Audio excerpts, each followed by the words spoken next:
Hi everyone, I am Sushil Aliva from ISFM.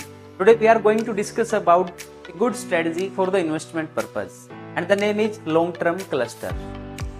अब जैसा strategy का नाम है वैसा ही इसका काम है। अगर आप एक इन्वेस्टर हैं और आप ढूंढ रहे हैं कि आपको किस टाइम पे स्टॉक में एंट्री करनी चाहिए और किस टाइम पे स्टॉक में एग्जिट करना चाहिए तो ये स्ट्रेटजी आपके लिए एक रामबाण हो सकती है। तो आइए देखते हैं आज इस स्ट्रेटजी को कैसे बनाना है, कैसे यूज करना है और इसका इंटरप्रिटेशन कैसे करना है। वन बाय वन हम आगे चलेंगे एंड वी आर एक्सपेक्टिंग अगर कोई आपका कोई सजेशन है या आपका कोई क्वेश्चन है तो आप कमेंट में हमें बता दें। देखिए, सबसे पहले strategy only for the investor है और ऐसा हमने डिस्क्लेमर भी दिया है कि this strategy is only for the investors. Traders के लिए हमारी एक अलग स्ट्रेटजी है, उसमें हम डिस्कस करेंगे। तो ये स्ट्रेटजी बनती कैसे है, ये स्ट्रेटजी है क्या, लॉन्ग टर्म की इन्वेस्टमेंट के लिए है और इसमें हम कौन कौन से टूल यूज करेंगे, सबसे पहले हम वो डिस्कस करेंगे। लॉन्ग टर्म एक one of the most reliable strategy है जो एक लॉन्ग टर्म की इन्वेस्टमेंट के लिए बनाई गई। सबसे पहले एक मूविंग एवरेज हम यहाँ पे यूज करेंगे और ये मूविंग एवरेज कौन सी है, सिंपल मूविंग एवरेज है, SMA। There are two kind of the moving average, एक EMA होती है, एक SMA होती है। EMA stand for exponential moving average, SMA stand for simple moving average. तो अभी हम सिंपल वाली मूविंग एवरेज लगाएंगे। ट्रेडिंग करनी है तो EMA यूज कीजिए, इन्वेस्टमेंट करनी है तो SMA यूज कीजिए। और SMA में भी हमने कौन कौन सी मूविंग एवरेज रखी है, एक 20 डेज की रखी है। इनके पीछे लॉजिक है बैकटेस्टिंग के बाद 20 days, 50 days, 100 days and 200 days, ये मूविंग एवरेज हम यूज करेंगे। इसके बाद हम बात करते हैं सेकंड टूल और वो है RSI। RSI वर्ल्ड में सबसे ज्यादा देखे जाने वाला टूल है, सबसे ज्यादा लोग धोखा भी इससे ही खाते हैं, तो इसको बड़ा सोच समझ के यूज करना है। RSI 14 डेज का हम यूज करेंगे and the next one is the MACD, moving average convergence and divergence. Mister Gerald Appel ने बनाया है इसको। अब ये 26/12/9 एक जो बाय डिफॉल्ट इसकी सेटिंग आती है उसके अंदर ही हम यूज करेंगे।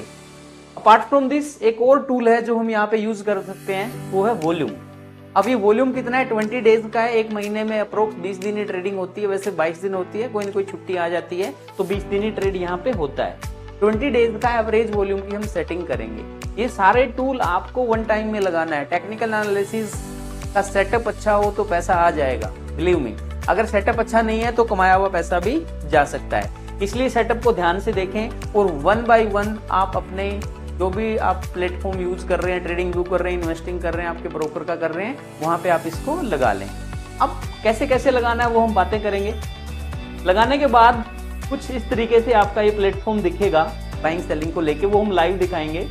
अब इस स्ट्रेटजी का यूज कहाँ कहाँ है हम उसकी बातें करेंगे। सबसे पहले हम बात करेंगे ट्रेंड आइडेंटिफिकेशंस की। ये स्ट्रेटजी हमें क्या बताती है कि मार्केट के अंदर ट्रेंड कौन सा है, बुलिश है, बेरिश है या फिर फ्लैट ट्रेंड है। तो ट्रेंड इज योर फ्रेंड, आपको सबसे पहले ट्रेंड ही देखना है। सेकंड, आपको ये बेस्ट बाइंग एंड सेलिंग के लेवल बताती है। बाइंग एंड सेलिंग्स कब, इट मींस एंट्री और एग्जिट के जो प्राइस हैं वो हमें बताती है।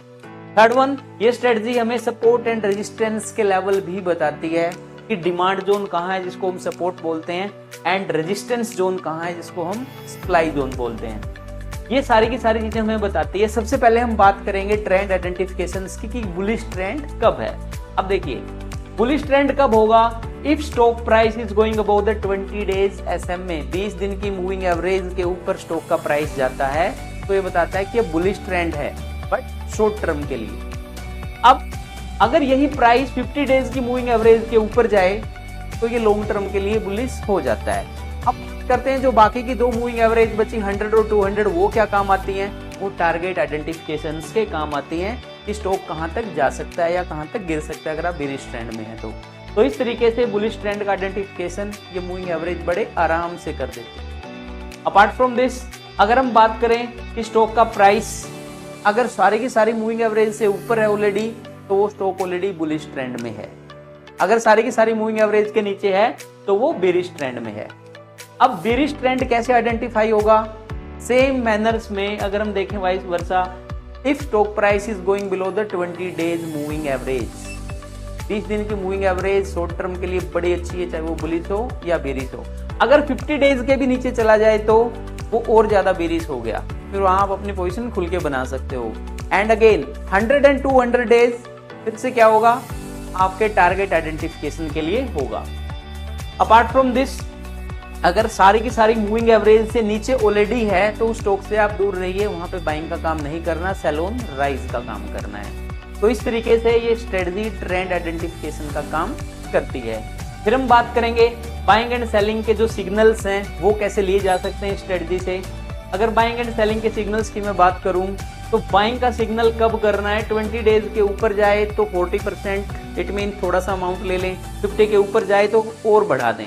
अक्सर हम क्या करते हैं, किसी स्टॉक को खरीदते हैं, अगर वो थोड़ा सा ऊपर जाता है 5-10% हम बेच देते हैं, जिस पॉइंट से पैसा आ रहा है उसको सबसे पहले हम काट देते हैं, जहां पैसा जा रहा है वहां हम और ज्यादा खरीद लेते हैं। इट मीन्स एवरेजिंग करते हैं लॉस में एवरेजिंग बंद कर दीजिए, और 20 दिन की मूविंग एवरेज के ऊपर जाए तो खरीदो, 50 के ऊपर जाए और खरीदो, और 100 पे कुछ माल हल्का कर दो, कुछ सेलिंग कर दीजिए, 200 पे और कर दीजिए। बट इन केस ऑफ 200 के ऊपर रुक जाए फिर से उस स्टॉक में आप बैठ सकते हो। इस तरीके से इस साइकिल को आप बार बार यूज करके बाइंग के सिग्नल से फायदा ले सकते हो। अब सेलिंग की बात करेंगे। वैसे तो हम बात करें कि स्टॉक का जो प्राइस है अगर सारी की सारी लाइनों के नीचे है तो stock already selling signal generate कर रहा है, बट ये स्टार्टिंग होती कहां से है?